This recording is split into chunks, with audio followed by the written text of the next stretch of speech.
Gelukkig nieuwjaar! Gelukkig nieuwjaar! Gelukkig nieuwjaar!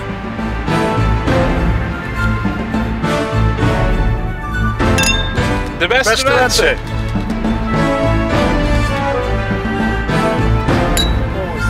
En de beste wensen voor 2021 en jubileumjaar voor IJsselstein en daar drinken we op. Wij gaan ervoor. Op de volgende 100 jaar. Proost! Proost!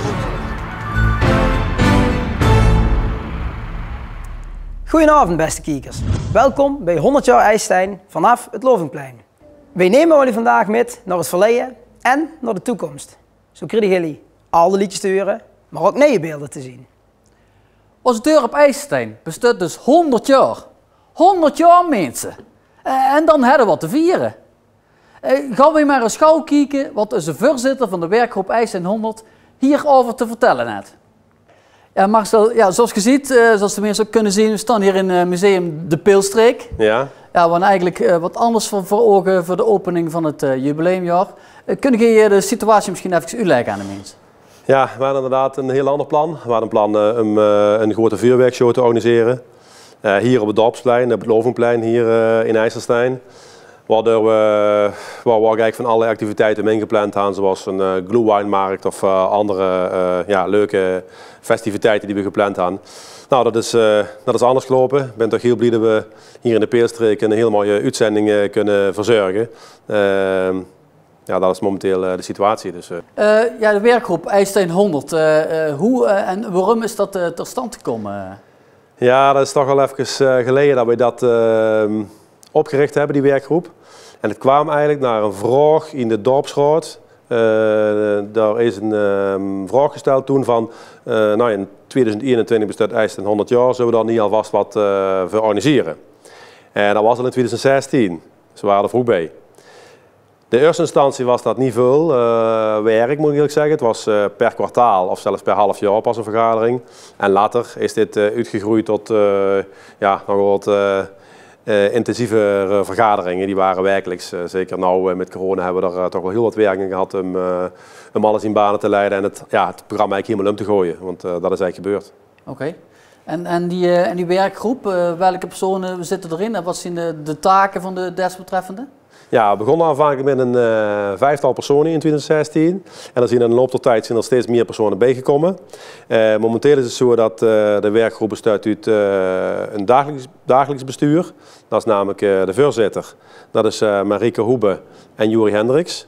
En dan hebben we allerlei commissies. Ja, en die commissies dat gaat van historie naar nevenactiviteiten naar het feestweekend. En van historie bijvoorbeeld is Lei Potten, is daarvan de persoon die commissie leidt eigenlijk. We hebben ook een commissie basisschooljeugd, dat doet Karen Rongen. De ondernemers, dat is een behoorlijke club in IJsselstein. Dat doet Anke Hoebe samen met Martijn Derks. Ja, PR, dat doet Willy Hubers. Dus de hele PR hier rondom hen, dat is ook heel wat werk. Dus dat is voor Willy Hubers. Dan het feestweekend, wat gepland is in juni. Daar doen Ruud en Willy Jaans het werk. Nou, en dan hebben we nog nevenactiviteiten, dus voor bijvoorbeeld de voetbalclub of een andere vereniging die iets wil doen voor onder de noemer IJsselstein 100. En dat doet Luc Jaansen. Heel duidelijk, Marcel. Dank u wel voor de inzetting van de werkgroep. Het jaar 2021, hoe gaat dat eruit zien qua activiteiten, qua festiviteiten? Ja, ik kan dat maar helemaal plannen natuurlijk, dat kunnen we nog niet. Wat ik wel kan zeggen is in ieder geval dat we de eerste helft van het jaar, dus eigenlijk tot 29 mei, dat we eigenlijk weinig kunnen doen op dat gebied. We hebben wel geluk dat we allerlei digitale activiteiten gepland hebben en dat er ook mensen zien bij ons in dorp die daar heel veel ervaring en ook heel veel energie in gestopt hebben. Dat zullen we deze uitzending nog wel zien straks, wat er allemaal gemaakt is. Ook een hele mooie app bijvoorbeeld, wat eigenlijk altijd kan. Voor de rest hebben we nou op 1 januari toch gekozen om het jaar te openen, omdat het belangrijk is, denk ik, dat we een cultuurhistorische feest organiseren. Ja, daar huurt helaas nou geen fysiek feest bij, dat is helaas nou niet anders. Dat doen we nou digitaal, maar ik denk wel dat het heel erg belangrijk is dat we dat nou al starten en dat we ook het besef hebben dat we inderdaad 100 jaar geleden begonnen zijn. Maar stel dat we de festiviteiten wel doorgang kunnen laten vinden, hoe zit dat, het feest eruit, zeg maar, wat beoogd is in juni? Ja, inderdaad. We hebben, later het jaar hopen we toch dat we het feestweekend doorgang kunnen laten vinden. Al is het misschien wel nog beperkt, hè, want afgelopen zomer hadden we ook evenementen die waren tot 250 personen waren die mogelijk. De kans is aanwezig dat het onbeperkt is, maar dat kan ik nog niet zeggen natuurlijk, dat kan niemand zeggen. Als het zo is dat het feest werd beperkt tot 250 personen, dan is sowieso de opening van het feestweekend op 29 mei met het reuntje IJsselstein. Okay. Daar beginnen we met. En dat is een historisch reuntje, dat Leij Potter organiseert. Dat is een reuntje door allerlei punten hier in IJsselstein. Dus dat is dan hopelijk het eerste moment wat we dan kunnen pakken in 2021. Oké. En als stel dat de festiviteiten niet boven de tot de 250 personen mogen zien, wat is dan? Is er al een indicatie van? Ja, dan zullen we toch, als het dus tot 250 personen kan zien en niet meer, dan zullen verschillende activiteiten wel doorgang vinden, waar we later op een moment nog over besluiten. En dat besluit zal ergens liggen in maart. En dat we dan ook met evenementenvergunningen zo dat pas in gang kunnen zetten. Natuurlijk, als er helemaal niks mag, wat ook natuurlijk kan, dan hebben we een plan B en dan gaan we dat later uitrollen of eventueel vooruitschuiven. Dat is dan niet anders. Als alles open is, bijvoorbeeld, we hebben nog een andere activiteit. Ik zei net het feestweekend bijvoorbeeld, dat is dan in juni. Maar een heel belangrijk punt is ook het ondernemersweekend. En dat is 10, 11 en 12 september. Nou, dan zien we een eindje verder, dan zien we 9 maanden verder. Hopelijk kan dan meer, maar dat moet ook. Want die mensen hebben nog wat gepland, waardoor ze misschien straks nog wat vertellen over wat ze gepland hebben. Maar in ieder geval niet beperkt tot 250 mensen. Nee. Dat is in ieder geval niet hun plan. Oké, daar komen we straks nog op terug. Er is al eerder wat opgenomen ook bij de Wadi. Vanuit de persoon Marcel, kun je daar misschien alvast toelichting van doen voordat we er nog gaan kijken? Nou, ik heb eigenlijk gekozen voor een stukje IJsselstein wat eigenlijk relatief jong is. We zijn natuurlijk 100 jaar, maar dit stukje IJsselstein bestaat, nou ik denk een jaar of 10. Persoonlijk ga ik er ook geregeld wandelen daar, het petje bij de Wadi. En we hebben daar gekozen om iets op te nemen. Dat is inderdaad hoe ik het zie en hoe ik ook de toekomst zie van IJsselstein. Dus. Oké. Nou dan gaan we dan even naar kijken. Beste mensen, IJsselstein, 100 jaar. Stel je voor, je komt ergens op een gebied waar helemaal niks is. Zoals hier, 100 jaar geleden. En je begint hier een dorp. In 1921 was het een feit. Officieel zijn we opgericht op 18 december 1921. Dat betekent dat toen de akte is gepasseerd van de eerste 15 boerderijen.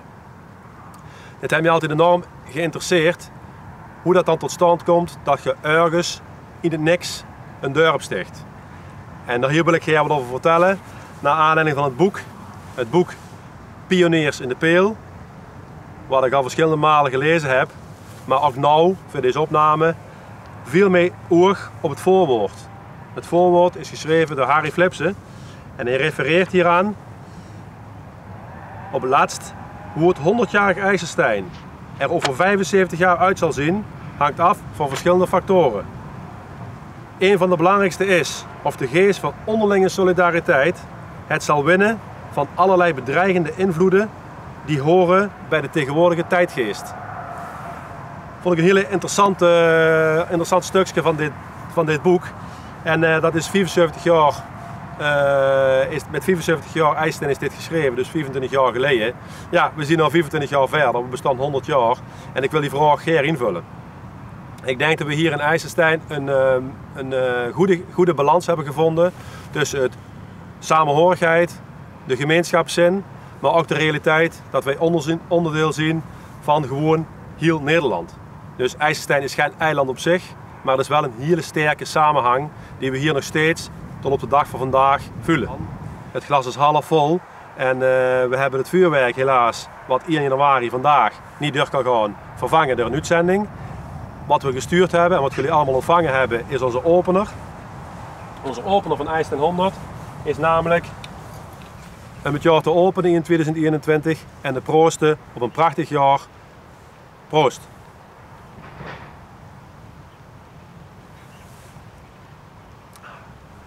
Goed bier. Ja, dat was een hartstikke mooi stuk van onze voorzitter.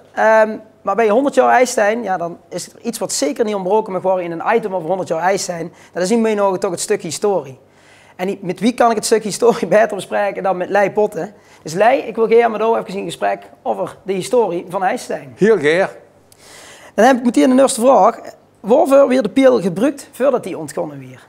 Voordat de pil ontgonnen werd, lag er feitelijk maar zo'n beetje loos bij te kijken. Er werd alleen maar, daar liep wat schuip rond. En die schuip die aten de jonge hei op. Die schuip die weer in schapskoeien weer die opgestald. Er lagen 60 schapskoeien tussen de Vredepil en Griensveen. En daar stond die schuip 's nachts in. En die schuip die aat overdag die hei. Buurm stond er helemaal nog geen. Vandaag de dag laten we schuip lopen op de hei om de buurm op te ruimen. Maar buurm stond er toen helemaal geen in de pil. In die kuien, schapskoeien, weer plaggen ingedaan. En 's nachts weer die schuip opgestald. En dan lieten ze alle poep en pies op die plaggen vallen. En met die plaggen, daar kon ze dan zorgen dat de akkerbouwgrond bemest werd. Want kunstmest was er nog geen uitgevonden. Dus de schuip weer meer gehaald voor de mist en de wol dan voor het vlees. Okay. En dan even, ja, dat was dus hei. En hei die weer gebruikt om door bijen in augustus neer te zetten. Als het dan een heel goed weer was in augustus, dat wil zeggen een goede temperatuur en een redelijke vochtigheid, dan kost je de bijen die er toen nog allemaal waren en die naar de pil gebracht werden, die kosten dat nu de hei, kost je daar halen. En, ook heel belangrijk, er werd turf gestoken. Want vroeger, de economie, die draaide erop dat iedereen een beetje zelfvoorzienend was. Zo min mogelijk geld uitgeven, proberen alles met toetest te regelen. Dus er werd turf gestoken. En zo hebben we hier in IJsselstein hebben we de Meersense pil, dan kwamen de mensen uit Meerselen, kwamen door turf steken. De Hetsenpiel, als je hier de weg overstekt, hier uit de Peelstreek, de mensen uit de hei. Dan hadden we nog de Oosterse piel. En hier met in Griensveen hadden de Vuilerse, de Oelerse en de Kaalsterse piel. Dus IJsselstein was toen nog niet het windgewest voor de rest van Venrooy. Oké. Nou, het klinkt in ieder geval als een zinvolle besteding in ieder geval. Maar waarom is men er dan niet eerder mee begonnen met dat ontginnen? Nou, er was geen mist, dat was gewoon het probleem. Mist bepaalde gewoon in hoe groot dat de dorpen weer en hoeveel mensen dat er feit woonden. Want als er geen voedsel was, dan kwamen er geen mensen en dan kon er dus niet ontgronden worden. Dus er was gewoon te weinig mist, dus de pil bleef maar eens een beetje renteloos liggen, eeuwen in, eeuwen uit. En het was een beetje een onherbergzaam gebied waar je vooral 's nachts niet moest komen. Want er waren veel plaatsen waar gewoon maar een koel gemaakt waar turf uitgestoken was. En die koel was weer vol water komen. En als je door bij nacht en ontijden duister was, dan de zak erin weg. Totdat de uitvinding van de kunstmest een keer kwam. En toen moest er links-rechts aan de rand van de pil moesten er wat ontginningen te komen. Maar het duurde feitelijk, zeg maar, tot na de afloop van de Eerste Wereldoorlog, voor de feit pas echt begonnen weer met het ontginnen. Want tijdens de Eerste Wereldoorlog was Nederland dus neutraal gebleven. En dat wil zeggen dat ze dus moesten zorgen dat ze zelf voldoende eten konden verbouwen op alle velden. En dat was wel eens mij moeilijk. En toen waren er mensen met een vooruitziende blik die zeiden, hey verrekt, door tussen Deurne en IJsselstein een hele grote vlakte, pil, die goed ontginnen is, en daar is vruchtbare grond van te maken.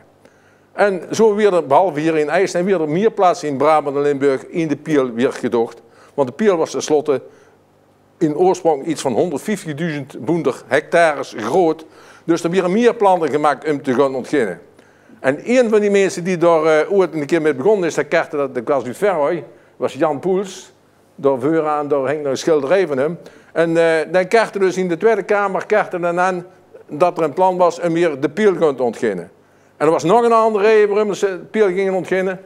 Richting Kronenberg, daar hadden ze boringen gedaan in de grond. En daar hadden ze op heel diepe, op 1000 meter diepte, hadden ze ook steenkool gevonden. Dus mensen met vooruitziende blik die dachten van, er gaan minen gebouwd worden en er komen meer mensen, dus we hebben meer voedsel nodig. En dat al bij elkaar heeft ervoor gezorgd dat er toen plannen gemaakt werden. En dat men toen begonnen is met de pil hier in IJsselstein te ontginnen. Oké. Want ik heb nog wel wat ik me ook echt wel afvragen. Ik noemde het net al, van die grote bundel grond. Die ontgonnen grond was in eerste instantie een hoofdzaak voornamelijk voor de grootgrondbezitters. Ja. Waarom was dat? Ja, waarom was dat? Blijkbaar was dat wat makkelijker. Of hadden ze de politiek had er blijkbaar wat meer vertrouwen in van als er iemand in de grond ging ontginnen. Want zo rond 1900 was er meer dan 50% van de gemeente Venrooy bestond uit woeste grond. Dus dat was nogal wat. En tot dan waren dus vaak alleen de grootgrondbezitters die dus de mogelijkheden hadden om en ook kapitaalkracht genoeg waren om dat te ontginnen. Maar het plan om de Piel en de IJsden te ontginnen, dat omvatte ook de financiering van de grond. En het Rijk besloot in het uiteindelijk plan wat ervoor zorgde dat IJsden ontgrondelijk werden, dat er dus ook gewoon een renteloze leningen kwamen. De meeste kosten 1000 gulden per hectare kosten ze lenen. En op basis daarvan kosten ze dus hier gewoon ontginnen. Want voor een tijd hadden dus aan het vuil hadden een jäger gehad met een hele grote ontginning. Gaat richting de grens met Deurne. Van Tiel schroefboutfabriek met een paar 100 hectare. En ook de gemeente zelf, die noordelijk van de Deurnsweg al grotere gebieden laten ontginnen of verpaard aan mensen. En in feite was IJsden dus het eerste gebied waarbij dus ontgonnen weer rechtstreeks voor de boeren, waarbij de ontgonnen grond naar de boeren ging. Dat was politiek gezien, laag dat ook al enkele jaren.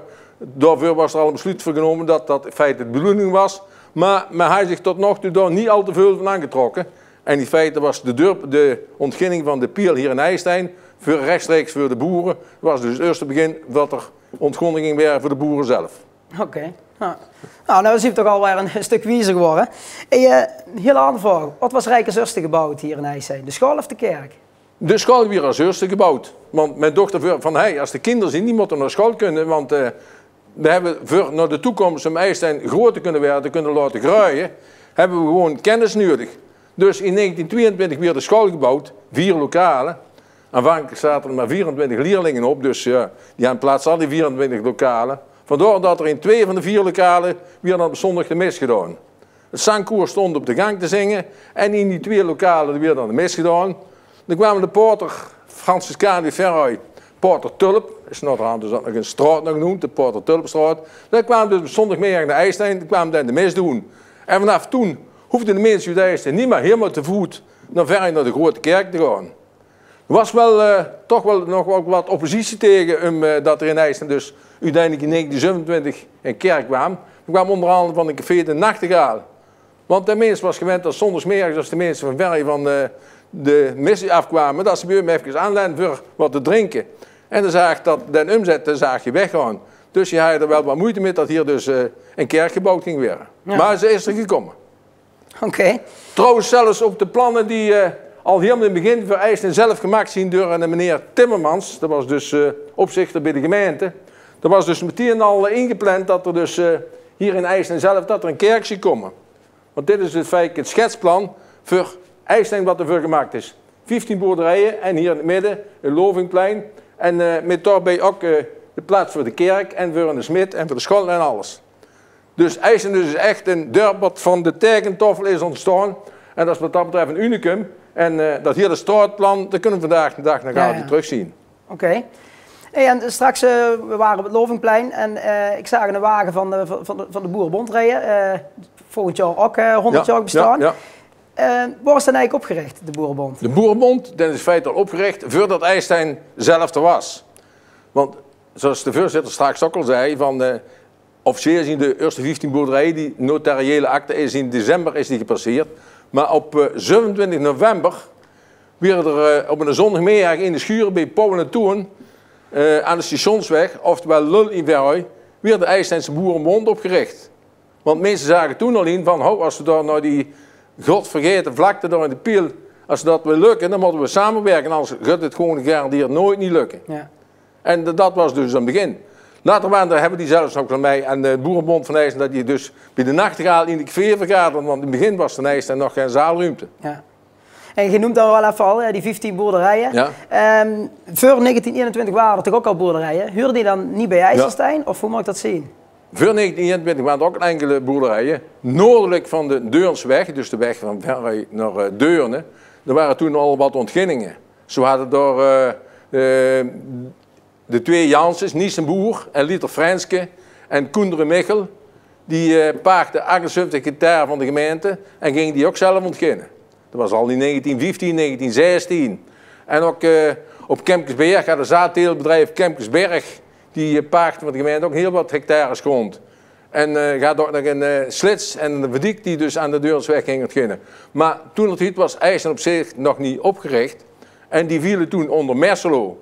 Want in 1953 kwam pas de postcode of de postcode was eigenlijk, kwam pas de straatnamen kwamen toen naar voren toe. Tot dan waren alle huizen weer aangeduid met letters en cijfers. En de gunnenkant van Deurnsweg had toen de N.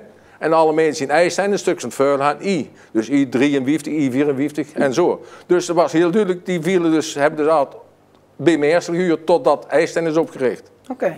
Nou. Hey, tot slot, vind ik wel een hele mooie vraag. En daar ben ik ook wel echt benieuwd naar.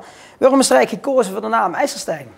Voor de naam IJsselstein, ja, daar zijn verschillende verhalen over. Het was natuurlijk zo dat toen Jan Poels dus aankaartte om hier IJsselstein te ontginnen, om dit gebied te gaan ontginnen. Toen was er in Den Haag en de minister H.A. van IJsselstein, met 2 maal lange ei, was toen minister van Landbouw.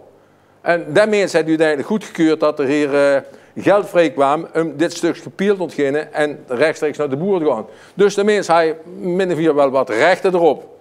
Maar er zijn ook verhalen die vertellen dat Poels en minister van IJsselstein enorm bij elkaar zaten met een goed glas wien en misschien nog een beter sigaar. En dat die toen zijn sigaar aangestokt hadden, lucifers in handen zijn verrekt. Dan moeten we het tubje gaan trekken of het nou IJsselstein of Poelstein werd. En toen had IJsselstein aan het langste eind getrokken. En vandaar is het IJsselstein geworden. Maar Poels had ook een beetje gekregen, de weg van de rotonde van de Deurnsweg tot het Lovingplein. Dat is de Jan Poelsweg geworden. Maar er zijn ook de verhalen, we hebben hier in IJsselstein kennen we ook de Litsenberg, en op heel alle kaarten dat dan ook aangegeven.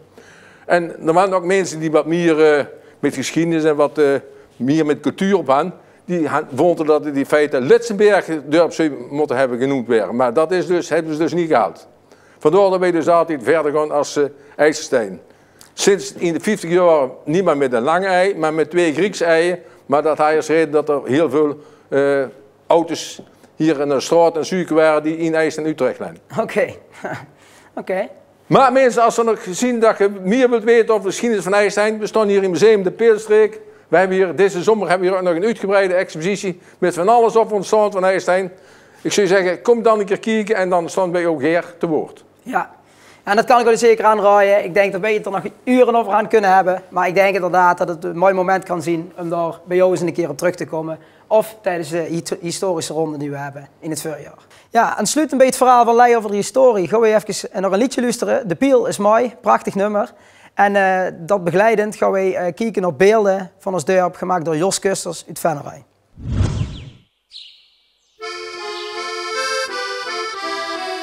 Ah jongens, zitten jullie hier? Daar kom ik er even bij. Als het voorjaar weer aanbreekt en het zonneke schijnt, als de bij in de bloemkes de honing weer vindt,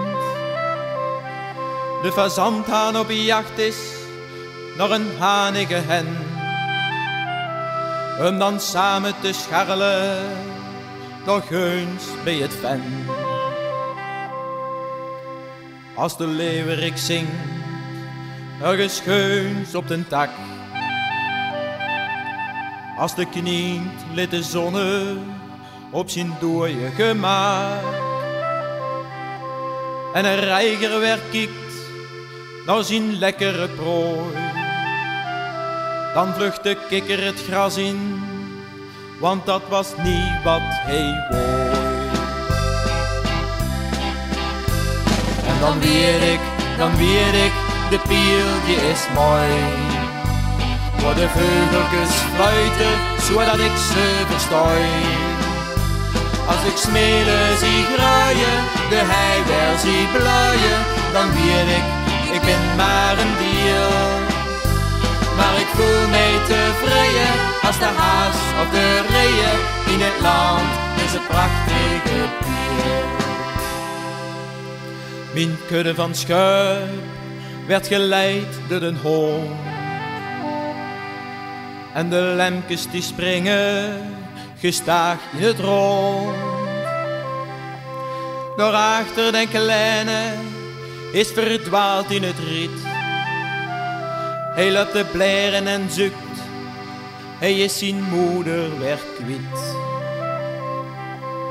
Bij het venster de kudde, een heel hartje stil. Soms langer, soms korter, dat is maar net wat ik wil. En 's avonds dan gaan wij weer terug naar de kuil, om te rusten tot morgen op ons bedje van struik. En dan weet ik, de pier die is mooi, waar de vogeltjes fluiten, zodat ik ze verstooi. Als ik smeden zie graaien, de hei weer zie blaaien, dan weet ik ben maar een dier. Maar ik voel mij tevreden als de haas of de reeën in dit land, deze prachtige pier. Ja, dan weet ik, de pier die is mooi, waar de vogeltjes fluiten, zodat ik ze verstooi. Als ik smeden zie graaien, de hei weer zie blaaien, dan weet ik ben maar een dier. Maar ik voel mij tevreden als de haas of de reeën in het land, deze prachtige pier. Ja mensen, prachtige beelden van het dorp IJsselstein met prachtige muziek van 75 jaar de revue van wat er hier gebeurde. De pier die is mooi. En zoals Leij dat net ook al uitlegde over het ontstaan ervan. We gaan eens verder kijken naar een filmpje van Frank van Meijel en wat den is te vertellen heeft over de vlag en de wimpel die ontworpen is door Sarah Hendricks.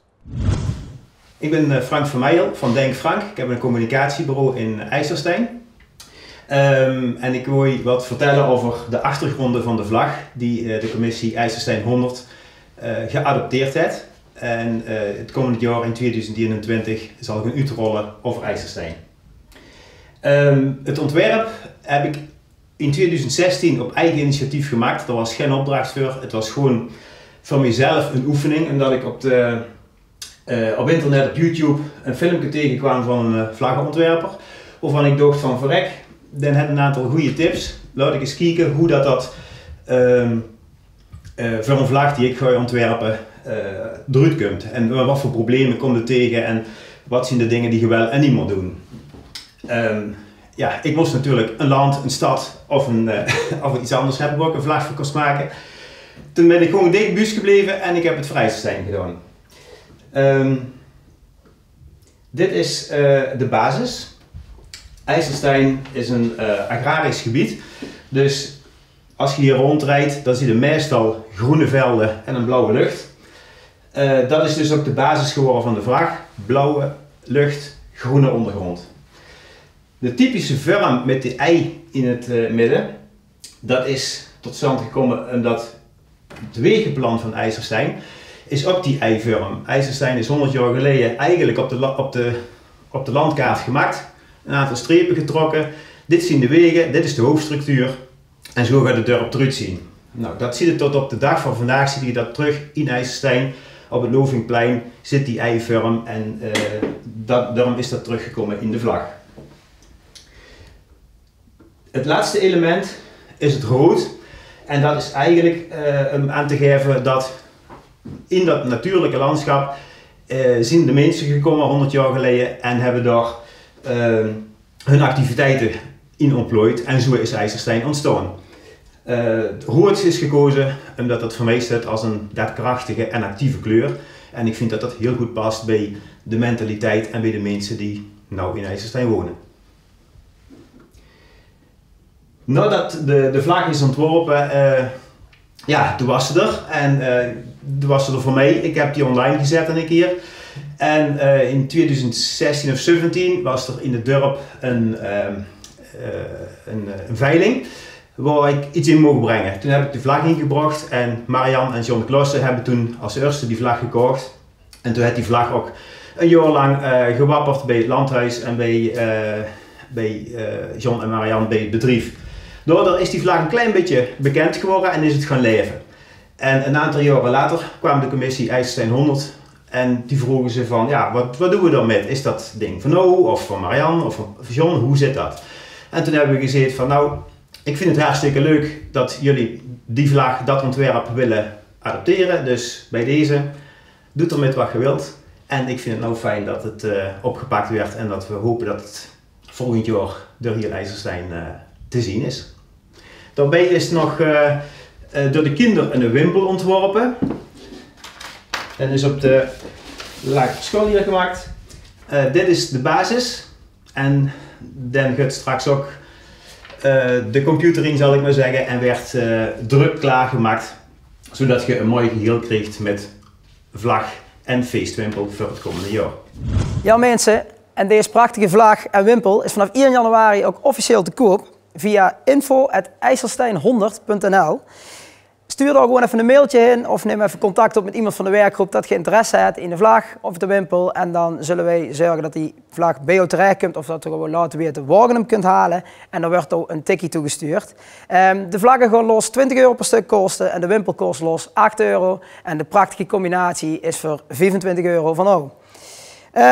Die vlag gaan we ook even op een officiële manier hijsen. Dat hebben we anders 1 januari als geheel gedaan met z'n allen. Maar nu hebben wij ervoor gekozen om de ontwerper van de wimpel als prijs de vlag te laten hijsen. En dat is dus Sarah Hendricks. Dus wij gaan nu naar de vlaggenmast bij het circus om de vlag te hijsen. Nou, en die vlag die jullie net de uitleg hebben gekregen van Frank, die moet natuurlijk ook officieel gehesen worden vandaag. En dat kan je natuurlijk niet alleen doen, daar heb ik hulp bij ingeschakeld, namelijk deze dames. En er zit er één bij die we even in het bijzonder willen voorstellen en dat is Sarah. En waarom denk je dat jij vandaag hier met ons deze vlag mag gaan hijsen? Omdat ik de wimpel heb gewonnen van IJsselstein 100. De wimpel gewonnen, oké. Nou, dat vind ik wel heel interessant, daar wil ik eigenlijk wel wat meer over weten. Hoe heb je dat gewonnen? Hoe is dat in zijn werk gegaan? Ik was thuis en toen had ik niks. En toen had ik papa gevraagd en toen had papa dat tegen mij gezegd. En toen had ik dat op de wimpel geplakt.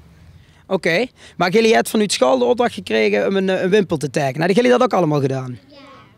Oké, nou en uiteindelijk, want daarom moet je dus hier reizen, hebben wij ook wimpel gekozen die wij officieel in productie hebben gebracht. En die dus nou in het begin van het jaar ook binnen gaat komen en wij aan de mensen kunnen gaan verkopen. Vandaag is er nog niet, maar de vlag is er wel. Dus het lijkt ons leuk om nou met O, en dat mogen onze vriendinnen Gruis met helpen, even de vlag officieel te gaan hijsen. Wil je dat doen? Ja. Ja? Nou super, dan gaan we dat doen. Dan moeten jullie de vlag even een klein beetje zo aan de kant halen. En dan moeten jij aan den hendel gaan draaien. En dan gaan we officieel de vlag hijsen.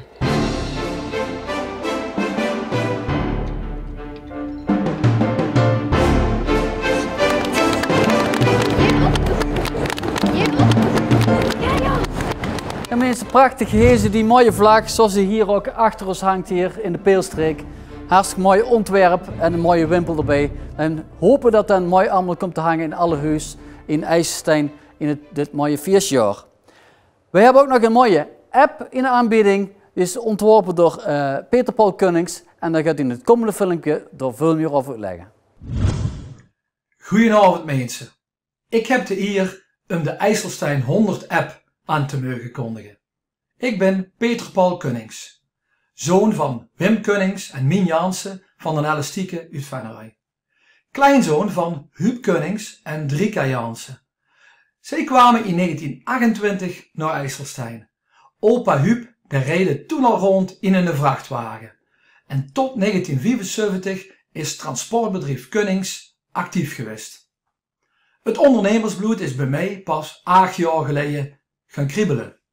In 2012 heb ik het bedrijf GeoNovation opgericht. En we zien al met 10 medewerkers, waarvan de helft uit IJsselstein. Wij hebben ons kantoor in Uden. Wat doen wij? Wij maken software voor Rijkswaterstaat, voor veiligheidsregio's, maar vooral voor gemeentes. Meer dan 50 gemeentes, klein en groot in heel Nederland, gebruiken onze software. Wij zorgen ervoor dat gegevens op een digitale kaart heel eenvoudig raadpleegbaar zijn. En voor verschillende gemeentes hebben wij apps gemaakt. En 2 jaar geleden hebben we voor de gemeente Horst en de Maas ook zo'n app gemaakt. In het kader van 800 jaar Horst. En op die app kun je op de kaart het erfgoed zien van Horst. En toen ben ik op het idee gekomen om dit ook voor IJsselstein te gaan maken. Als IJsselstein 100 jaar bestaat. En dat is nou. De inhoud voor de IJsselstein app komt vanuit diverse bronnen. We hebben veel gegevens gekregen van de Stichting Historie IJsselstein, waarvoor dank. En we zien nu met een klein groepje, bestaande uit Bert van Vechel en Frans van der Pas en ikzelf, die de app inhoud geven.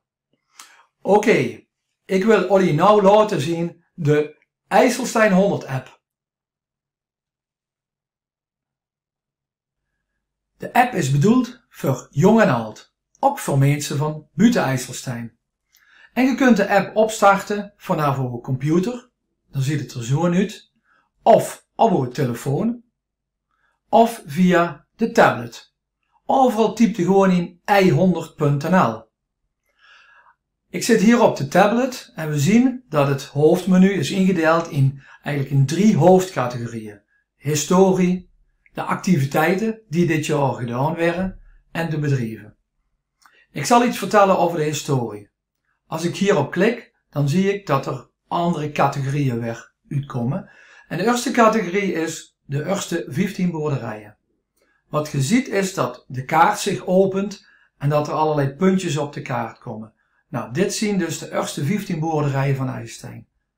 Op zo'n puntje kun je klikken en dan zie je informatie. Ook met foto's erbij. Ook op zo'n foto kun je klikken en die werd dan vergroot. En je kunt het hier ook wel wegklikken. Verder hebben we hier links een knop om de luchtfoto aan te zetten. En dit is een hele nauwkeurige luchtfoto. En daar kunnen we weer op klikken en dan gaat die uit. En we hebben hier nog een knop om de hele lijst te laten zien van alle boerderijen in dit geval. En daarboven kunnen we bepalen welke categorie je zichtbaar wilt maken. We kunnen dit ook wel uitzetten en dan zetten we bijvoorbeeld de monumenten van IJsselstein aan.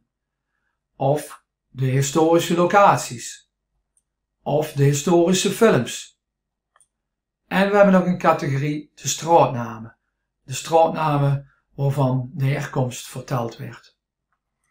En we hebben nog hier wat oude kaarten. Dan kun je zien hoe IJsselstein er in dit geval 170 jaar geleden uitzag. Anno 1900 en anno 1921. Eigenlijk de verdeling van de boerderijen, de oorspronkelijke verdeling van toen. En we hebben hier nog een kaart van de fietsroute die in juni gefietst kan worden. Met het pijltje hier linksboven kunnen we terug naar het hoofdmenu. En dan kunnen we bijvoorbeeld naar de activiteiten toe en die zien per maand ingedeeld. En je kunt naar de bedrijven toe. En zo hebben we dus een app met allerlei informatie over historie, maar ook dus over actuele informatie. En we gaan deze app nog het hele jaar door ook nog eens helemaal invullen. En op de eerste dag van de maand, dan hebben we steeds wat nieuws toegevoegd. En we hebben nog hele leuke en spannende ideeën om hier nog meer gegevens aan toe te voegen. Let op, de IJsselstein 100 app is niet een echte app. Maar toch kun je het heel makkelijk laten opstarten op uw telefoon of op uw tablet. Namelijk doordat je een icoontje op het startscherm kunt zetten. En dit werd netjes uitgeleid op een filmpje en dat kun je opstarten vanuit de app. Hier lees je hoe. En dan zie je een filmpje en dan werd voor of de iPhone of voor de Android werd dat mooi uitgeleid hoe je dat kunt doen. Waardoor je sneller kunt opstarten. Oké. Tot slot. Wij hebben nog een toetje. En namelijk het IJsselstein 100 spel. We hebben dat samen met Mike Voermans gemaakt. Mike werkt ook bij GeoInnovation. En dit spel gaat het hele jaar door. Op de eerste van elke maand hebben we een prijswinnaar. En dan start er ook weer een nieuw spel. En het gaat erom hoe goed jij IJsselstein kent. En ik daag iedereen uit, jong en oud, om hier aan mee te doen. En hoe werkt het? Ja, je typt jouw naam in. Als je daar op die site bent, dan klik je op starten. En dan zie je een willekeurige foto, ergens in IJsselstein. Kun je nog eens rondkijken. En jij moet die op locatie gaan zetten. Waar dat jij denkt dat die is. En dan klik je hierop, hier is het. En dan geeft hij aan van of je hoeveel punten je hebt. en hoe ver je er langs zit. Dus dat is ons toetje en ik wens jullie ontzettend veel plezier met de IJsselstein 100 app en met het IJsselstein 100 spel. Tot ziens! Wat een mooie app.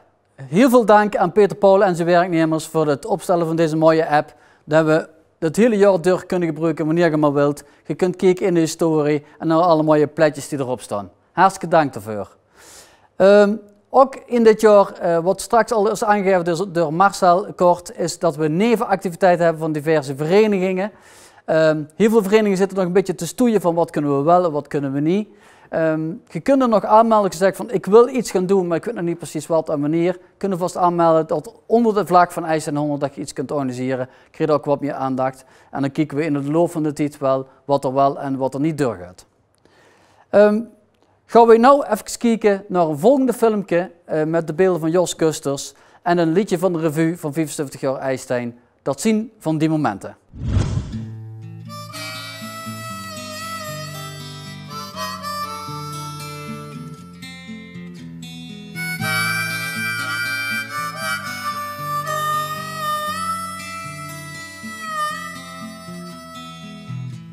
Dat zien van die momenten, om bij stil te blijven staan. Momenten uit het leven, in een deuren. Momenten om trots op te gaan.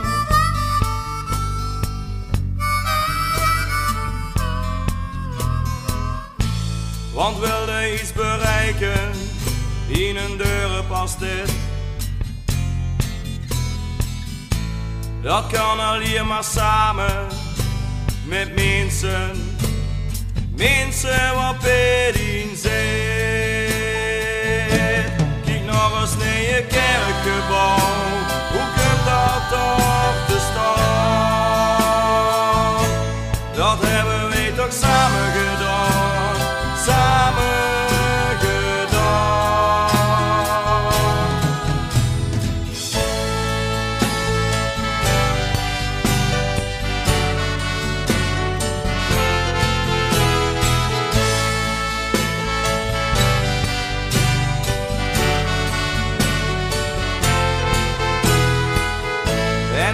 Van die momenten, een beetje stil te blijven staan.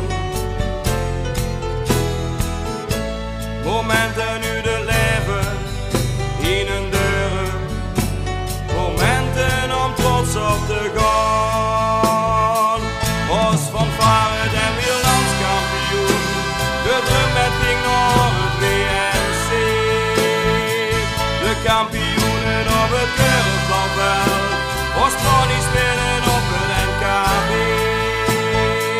Ja, alle clubs hebben een mooi bestaan als we er samen voor willen gaan.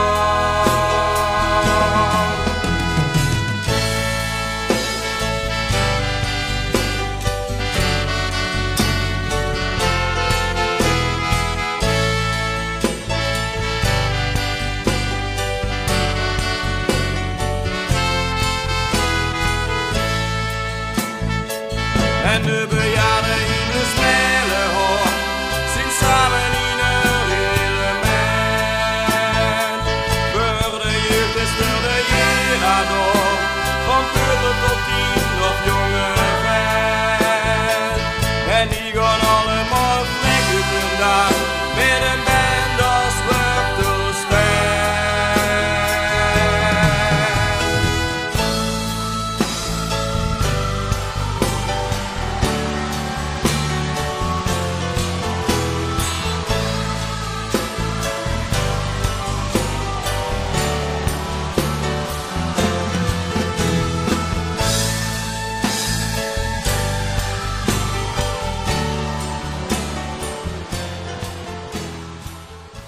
Goed, IJsselstein, hè? Het is natuurlijk een dorp wat bekend staat om de vele ondernemers.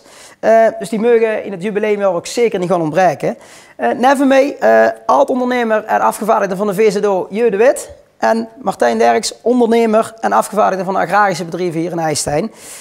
Jullie zitten samen de commissie Ondernemersweekend. Vertel eens, wat zijn de plannen? Ja, wij hebben samen het initiatief opgenomen met de VZO en een aantal agrarische ondernemers om een bedrijvenroute te doen op 10, 11 en 12 september. 10 september is een sponsorenavond voor de sponsoren van het weekend, dus dat is besloten. Dan zal een boekpresentatie plaatsvinden over het boek wat gemaakt wordt door de ondernemers over ondernemend IJsselstein. Daar zal Jeudaak nog wat over vertellen. Ja, en 11 en 12 september zien er een 13 hotspots waar je nerven kunt rijden. En ja, bedrijven die openstellen op die bedrijven. Er staan ook nog andere bedrijven die zijn eigen presenteren. In totaal hebben we op dit moment een 41 aanmeldingen van bedrijven die hier deelnemen. En daarna nog een 56 sponsoren hebben zijn eigen op dit moment al gemeld. Dus ja, dat is in grote lijnen de bedoeling. En die hebben zich verdeeld over bepaalde locaties die dagen, begreep ik? Met verschillende hotspots? Ja, het zijn 13 bedrijven. Dus ja, en er wordt een route rondomheen gepland. En ja, de bedrijven zullen gecentreerd bij elkaar. De veehouderij zal zijn eigen centraal ergens presenteren. En bedrijven die met elkaar een connectie hebben, die proberen we zoveel mogelijk bij elkaar op een hotspot te kunnen plaatsen. Oké. Nou, klinkt ontzettend interessant in ieder geval. Dus goed, dan gaan we vooral met deur en hopen dat er nog meer bij komt. Ik huurde iets over het boek. Vertel daar ook wat over. Ja, als we daar bekijken van IJsselstein, agrarische ondernemers, dat was vroeger, daar zijn ze met ontstaan. Maar het feit, waren vroeger de boeren. Maar dat zijn gewoon ondernemers, agrarische ondernemers die eigenlijk hier begonnen zijn. En vroeger bestond eigenlijk de gemeenschap puur alleen uit de agrarische ondernemers. Maar natuurlijk groeit dat zo'n gemeenschap en ook het ondernemersgemeenschap. Vroeger was het puur ten dienste van de agrarische sector. Maar langzaamaan is de agrarische ondernemer hier in IJsselstein, zijn ondernemers zijn ook gegroeid en er zijn ook heel veel sectoren hier aanwezig. Als je kijkt wat er nou aan ondernemingen zit, als je in de Kamer van Koophandel dat gaat bovenhalen, zijn er gigantisch veel. Wat er al gezeten heeft en wat er nog zit. En het groeit nog elk jaar. En we dachten, hey, dat is aardig om er een boek van over te maken. Eerst vastleggen van wie heeft er allemaal gezeten.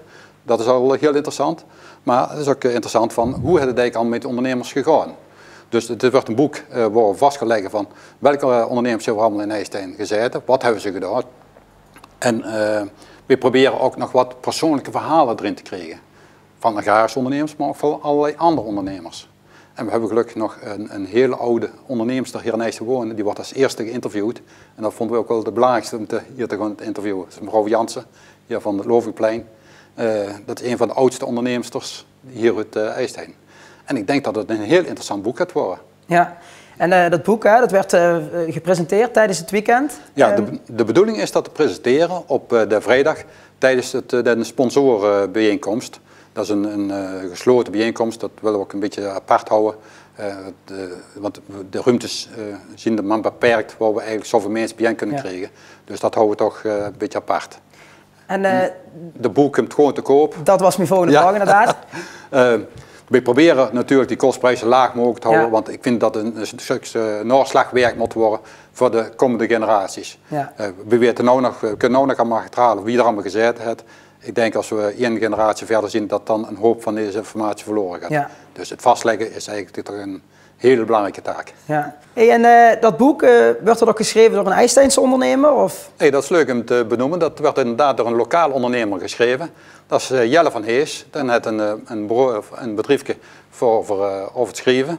En dan schreef dat boek. Jelle omdat Jelle als schrijver in IJsselstein zit, hebben we dan natuurlijk gevraagd om dat boek te schrijven. En dat wil hij doen. Dus dat gaat eigenlijk al die mensen interviewen. Ook een aantal oud-ondernemers, maar ook een hoop van de huidige ondernemers. En vooral de belevingsverhalen vast te leggen. Dat is eigenlijk wel heel aardig om dat hij dat wil doen. Dat lokaal kan. Zeker. Ja. En de statistische gegevens, de vaste gegevens, wat er vroeger allemaal gezet heeft en welke bedrijven gezet hebben, dat werd vastgelegd door studenten van de HAS. Die hebben we in de arm kunnen nemen en die gaat dat voor ons allemaal vastleggen. Maar voor Jelle, dat wil je doen, dat vond ik wel heel mooi dat dat zo ging gebeuren. Ja, nou, ontzettend mooi project denk ik. En ook een heel mooi iets om in zo'n jaar met zo'n weekend dan uiteindelijk ook in de verkoop te brengen. Ik denk dat er zeker veel vraag naar zal zien. Ja, ik heb straks misschien een klein beetje van mijn beurt gepraat, maar je noemde al een aantal, je noemde wel leuke aantallen, hè? Al 41 deelnemers, 56 sponsoren. Kan men zich nog melden?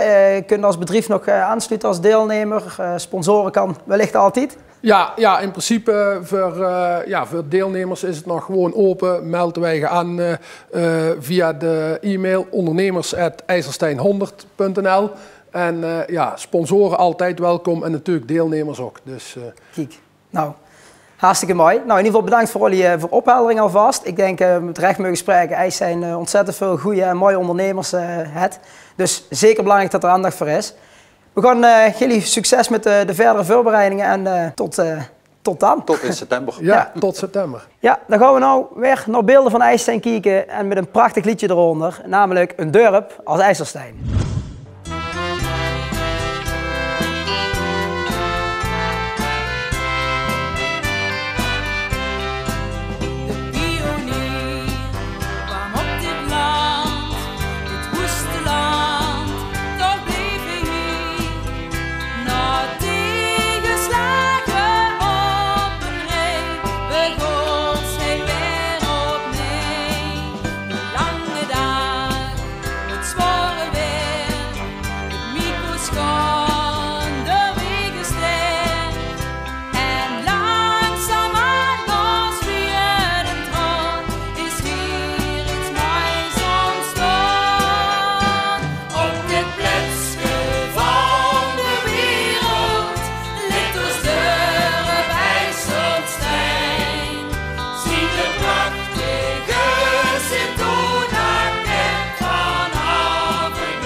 Ja, prachtige beelden weer van IJsselstein met het prachtige nummer Een dorp als IJsselstein. Wij stonden normaal gesproken ook in begin januari aan de vooravond van de carnaval, oftewel de vastelavond. En natuurlijk hebben we ook altijd wagenbouwers die prachtige wagens bouwen voor de carnavalsvereniging De Pielreus. Maar ook die hebben natuurlijk dit jaar niks te doen. Wij hebben hun bereid gevonden om iets te gaan bouwen, een paar mooie poppen, voor IJsselstein 100. En dat gaan ze even zelf toelichten in het volgende filmpje.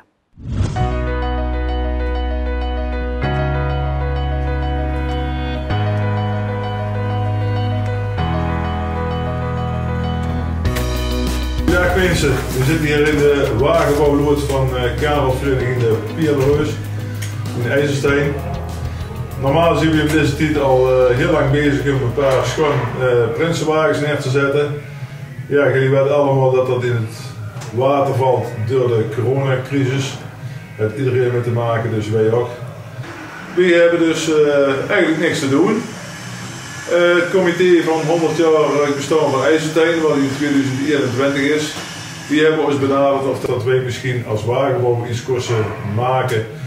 Het bekendmaken van het 100 jaar IJsselstein een beetje op te fleuren. En hun zaten te denken aan iets met techniek of in ieder geval iets te maken. Ja, zoals Ruud zei, die we een paar maanden terug benaderd. Ze zien eigenlijk bij de Pierreus terechtkomen en naar de wagenbouw toegekomen of wij als technische mannen, zeggen we maar even, iets kosten maken voor het aanzicht, voor het dorp. Om het naar de buitenwereld ook kenbaar te maken dat IJsselstein 100 jaar bestaat. Daar we natuurlijk allemaal trots op zien. We zien dus met een paar afgevaardigden van de IJsselstein 100 en een paar afgevaardigden van de wagenbouw zien we bij elkaar komen. IJsselstein 100 heeft een paar ideeën, daar zien wij eigenlijk met een paar ideeën overeenkomen. En hebben wij een paar mooie ontwerpen gemaakt wat we willen gaan bouwen. Daar zien we nu al een aantal werken mee bezig, hier in de wagenbouwloods. Ja, verder zal nog echt geheim blijven wat er komt te staan. Dat zal begin januari wordt niemand onthuld in IJsselstein. Dus dan zullen jullie het allemaal te zien komen. Daar zijn we nou druk bezig om dat in de kaart te zetten voor IJsselstein 100.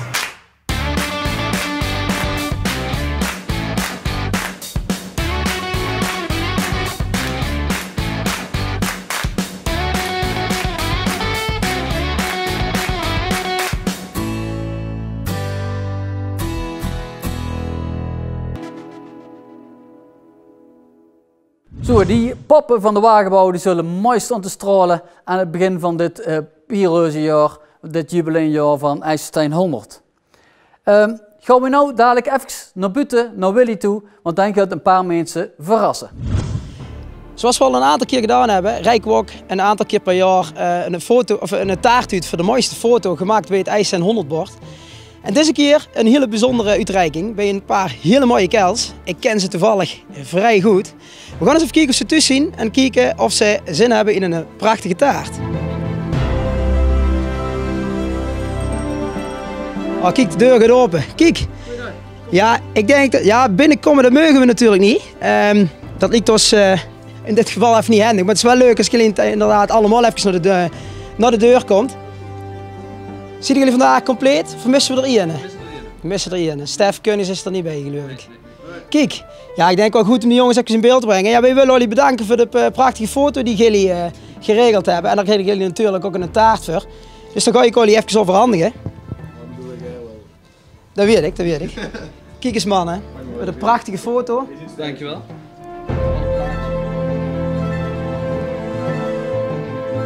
Ja, en ik twijfel er niet aan dat jullie hier met z'n drieën lekker van gaat genieten. En nogmaals bedankt voor de foto. Kijk vrijdag 1 januari om 7 uur ook even naar de uitzending, want dan zie ik jullie ergens terug. Dat is altijd leuk.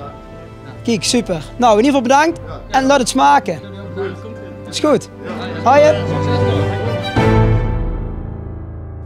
Ja, dat zal die prachtige kerels wel gesmaakt hebben. Daar twijfel ik niet aan. Maar de taart, dan hebben ze natuurlijk niet zomaar gekregen. Daar hebben ze wel wat voor moeten doen. En als je dat ook wilt, zo'n IJsselstein 100 taart winnen, dan moet je zeker foto's blijven plaatsen op social media bij het bord op het Lovingplein of gestuurd hem naar een van ons toe. We gaan nu naar een volgend filmpje. En we gaan namelijk een heel bijzonder filmpje. We gaan luisteren naar Henk Deters die een toelichting gaat geven op het eeuwlied wat hij heeft geschreven, Dit is mijn land. Daar wil ik wel graag even bij vertellen. Nou is het een akoestische versie geworden. Dat heeft wel helaas met corona te maken door bepaalde dingen die niet mogelijk zijn geweest. Daardoor vertelt hij bijvoorbeeld in het filmpje ook dat er een rap in zit. Nou, in deze akoestische versie zit dat niet. Maar dat is dus nog steeds voor de toekomst. Dat gaan we zeker nog allemaal te huren krijgen en de echte versie, de officiële versie, gaat nog komen. Maar ja, eigenlijk hartstikke mooi dat ze er toch voor nou om 1 januari toch iets te kunnen laten zien en presenteren, alvast een akoestische versie hebben gemaakt. Het is een prachtig nummer geworden. We gaan er even naar kijken en we gaan luisteren wat Henk erover te vertellen heeft. Dat was iets voorjaar dat ik door de commissie van IJsselstein 100 benaderd weer om een liedje te maken. Een jubileumliedje natuurlijk. Dus ja, vond ik wel een mooie vraag, want ik was er zelf ook al in gedachten over aan het brainstormen voor mezelf eigenlijk om iets te maken. Dus toen ben ik in het voorjaar, maart was het volgens mij, zie ik naar Marcel Laars geweest van de commissie. Dan hebben we een gesprekje gehad over ja, hoe we dat aan zouden kunnen pakken. En ja, het moet natuurlijk breed gedragen worden, want zo'n jubileumlied, ja, dat is iets dat moet door het hele dorp dadelijk gedragen worden. Dus het is ook wel fijn als er veel IJsselsteinse mensen aan mee kunnen doen of aan mee kunnen werken. Dus daar ben ik mee aan de slag gegaan. Toen heb ik gewoon in de jongere generatie gezocht naar iemand die mij zou kunnen assisteren. Of hoe we dat samen met Koos maken. Toen ben ik uitgekomen bij Stef Konings, natuurlijk. Een hele bekende in het dorp. Dus wat dat betreft is dat ook wel goed, denk ik, dat je ja, ook voor het breed gedragen te worden dat het zo'n persoon is. En we zijn aan de slag gegaan. Het is in het begin even wennen aan elkaar. Van ja, Stef en een hele andere manier van werken als dat ik dat heb. Maar ik vond het wel meteen een fijne samenwerking. Stef heeft zich voornamelijk wat bezig gehouden met de muziek, zeg maar. Om daar een soort achtergrondmuziek bij te bedenken. En ik ben met de tekst aan de gang gegaan. En als we het over de tekst hebben, dan is het lastig. Wat gaat er in een jubileumlied van 100 jaar IJsselstein, wat gaat er aan bod laten komen in zijn tekst? Het moet niet... Eigenlijk, voor mij moest het niks zien wat al gewist was, zeg maar. Dus we hebben al 10 keer over de piel gezongen. Dat weten we inmiddels dat we uit de piel getrokken zijn. Dus het woordje piel mocht er voor mij eigenlijk niet in voorkomen. En er zijn ook zat dingen waar we ook al over gezongen hebben. Dus ik ben op zoek gegaan naar dingen in het IJsselsteinse waar we nog nooit over gezongen hebben. En toen kwam ik in eerste instantie eigenlijk al uit bij de Peerdenkop. En dan hadden tegenwoordig prachtige toren staan en prachtige gebied om te wandelen. En ik denk dat iedereen dat gebied daar wel kent. Dus dat zit in het liedje. En nou ja, toen kwam ik vanuit de Peerdenkop, kwam ik eigenlijk vanzelf bij het kerkhof uit, het Duits kerkhof. Daar hebben we ook eigenlijk nog nooit over gezongen. Dus ik denk, ja, dat lijkt mij ook wel mooi als er iets van inkomt. Ook vooral omdat IJsselstein die vriendschapsbanden heeft met Bonbroek. Die al meer dan 60 jaar volgens mij staan. En zeker de laatste jaren echt heel erg aangehaald zijn. Ook door de jongere generatie is overgenomen. Dat is gewoon geweldig om te zien. En dat het zijn oorsprong daar eigenlijk bij het Duits kerkhof. Dus ja, dacht ik, maar ja, dat is ook wel mooi om dat in het liedje te verwerken. Dus had ik 2 dingen. Het refrein, dat vond ik van ja, dat moet weer trotsheid uitstralen. Dat moet iets, daar moeten we met z'n allen achter staan. Dat wij, ja, we doen het voor elkaar. Dat gevoel moet erin zitten. Daar ga ik verder nog niks over zeggen, dat duurde jullie dadelijk wel. En ik vond ook een item vond ik ook wel mooi, waar ik zelf dan eigenlijk ook nog nooit iets over bezongen heb. En dat is wel het plaatsje waar eigenlijk de laatste 50 jaar denk ik iedere IJsselsteiner met opgegroeid is in zijn jeugd. En dat is een stukje Jera. Wie heeft er niet zijn eerste mechje in de Jera versierd? Nou, ik denk iedereen toch wel. Tenminste, zo huurt het dan toch wel te zien. Dus toen heb ik er ook in gezet. Om het breed gedragen te houden en om de jeugd wat aan te spreken, wooi ik er zelf per se een stuk rap in. Want ja, rappen, dat is tegenwoordig, ja, de helft van de muziek bestaat tegenwoordig uit rap, volgens mij. Dus dat wil ik er per se in hebben. Maar wat blijkt, het zit erin. Maar wat blijkt is dat dat rappen nog verdomd lastig is om dat op een goede manier klaar te krijgen. Wat mij betreft is dat gelukt. Ik hoop dat dat de rest van het dorp natuurlijk ook zo vindt. Nou ja, goed. Het is een heel proces geweest om het liedje klaar te krijgen. Maar het is uiteindelijk klaar. Wij zijn er heel tevreden met. We zijn er heel gelukkig met. Ik hoop dat jullie er ook heel blij met zijn. En ik wens jullie heel veel luister- en kijkplezier met het liedje Dit is mijn land.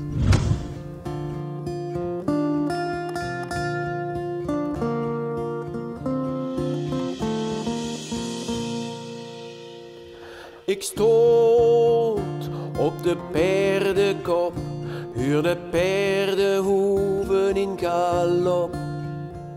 En toen ik naar de toren liep, is naar Harry riep, noem hij voor mij zijn hoed. Het leven hier is goed. Ik vloog over de tukjes van het bos. Ik keek en zo wie de kiekenkoos.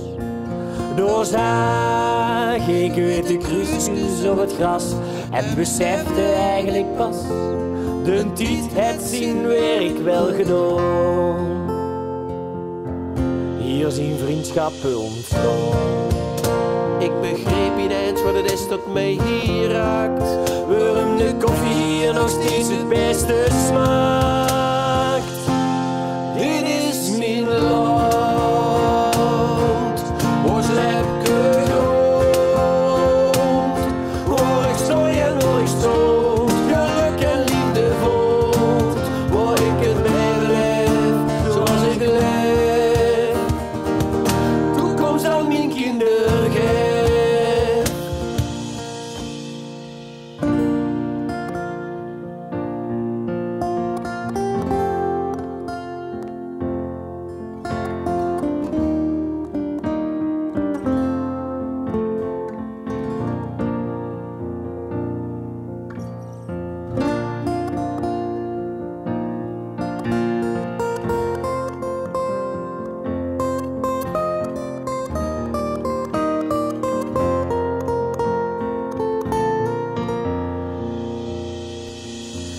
Ik liep neven dat oud gebouw in en het voelt of ik weer 15 ben. En denk weer aan die jeugdherinnering, de liedjes die ik nou nog zing, het plaatsje waar ik ooit bij volle maan met vlinders heb gestaan. Bij de lindenboom staat de kermis alweer klaar. De bloesem rukte door al 100 jaar. Dit is mijn land, ons lepke grond. Waar ik stooi en waar ik stond, geluk en liefde vond. Waar ik het leven leef, zoals ik leef. Toekomst aan mijn kinderen geef. Waar ik het leven leef, zoals ik leef.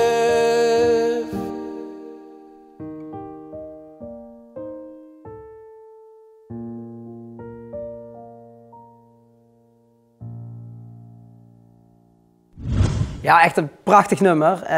Dat maakt ons zeker nieuwsgierig. Mij in ieder geval wel naar de officiële release later dit jaar.